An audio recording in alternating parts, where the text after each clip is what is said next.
si. Daddy Lorsi de la Clica, comme tu sais, nous sommes hip-hop.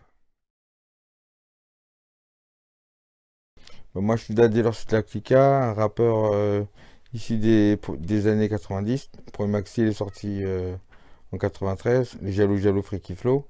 D'accord? Mon groupe La Clica, composé de Raphaël, Roca, Kondo et Ghostist.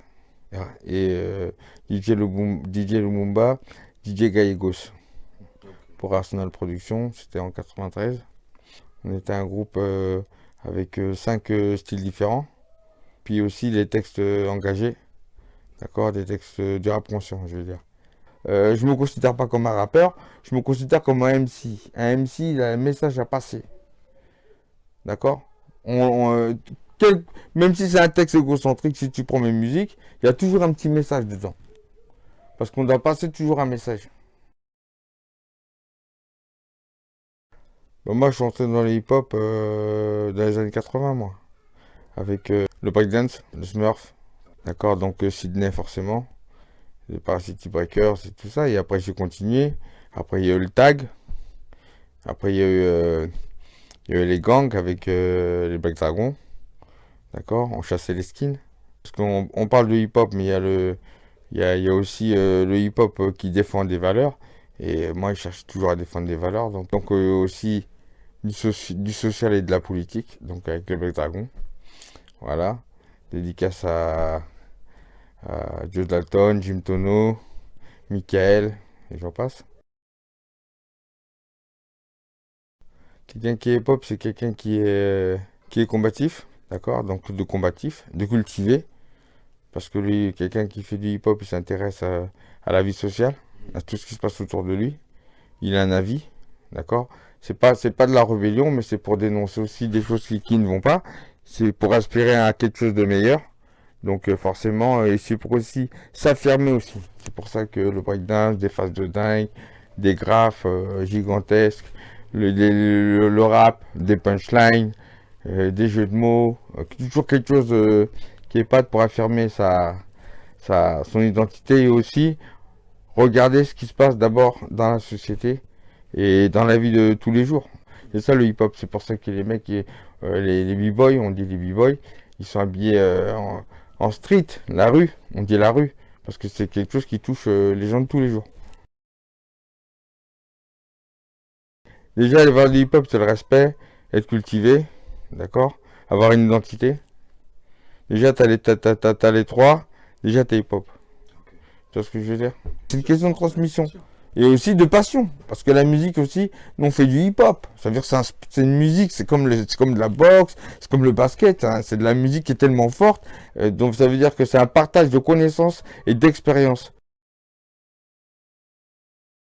Le hip-hop c'est une culture où il y a le rap, où il y a le slam, où il y a le breakdance, où il y a le streetwear, où il y a la peinture. Donc ça c'est le hip-hop. C'est une culture parce que c'est quelque chose qu'on n'imaginait pas aux années 80. Quand ça a commencé, on disait que ça allait finir. Et là on est en 2016. Et ça continue. Maintenant c'est dans les pubs. Ça rentre dans les mairies. Donc c'est une vraie culture. Une culture aussi parce que c'est pas donné à tout le monde. Il y a un travail derrière. Il y a un travail. Il faut acquérir un certain niveau, certaines compétences pour se définir hip-hop. Moi, l'avenir du rap, je le vois florissant. Je le vois florissant parce que plus ça va, plus ça rentre dans les mœurs, dans les publicités, même dans la politique.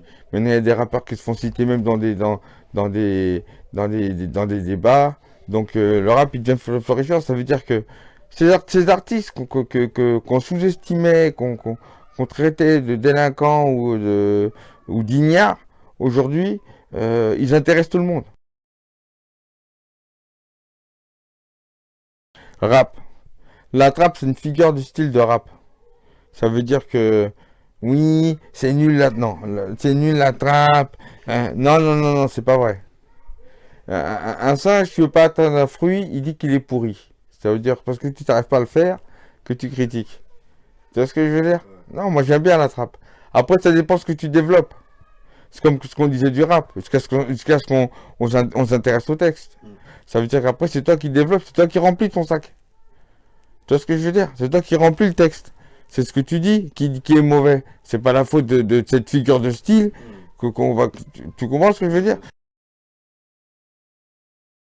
Bon, j'écoute beaucoup de rap à l'ancienne. Parce que sans rap à l'ancienne, parce que ce que je veux dire, c'est que j'écoute ce qui se passe maintenant, mais il y a beaucoup de choses de ce qui se passe maintenant que je retrouve avant. Ça n'a pas vraiment changé en fait. Parce que la trappe, elle a toujours existé. Sauf que maintenant, c'est une figure de style qu'on regarde, mais on a toujours eu. Et même dans les sonorités, dans les sons, dans les looks. Au début, le mouvement, il était plus new-yorkais. Maintenant, on est plus tourné vers la West Coast, vers LA. C'est-à-dire que LA, il y a la trappe, il y a plein de trucs comme ça. Ben, mon actu, moi je suis coach sportif de boxe anglaise. J'ai été pro pendant 15 ans. D'accord, champion de Paris, vice-champion de France. Maintenant, je suis entraîneur. Et en même temps, je prépare un autre album. La preuve que la musique perdure. Et j'aime ça. Hein, j'aime la musique. Et je la fais aussi parce que je suis bon. Il y a aussi, dans le hip-hop aussi, ce que j'aime, c'est qu'il y a une notion quand même de concurrence.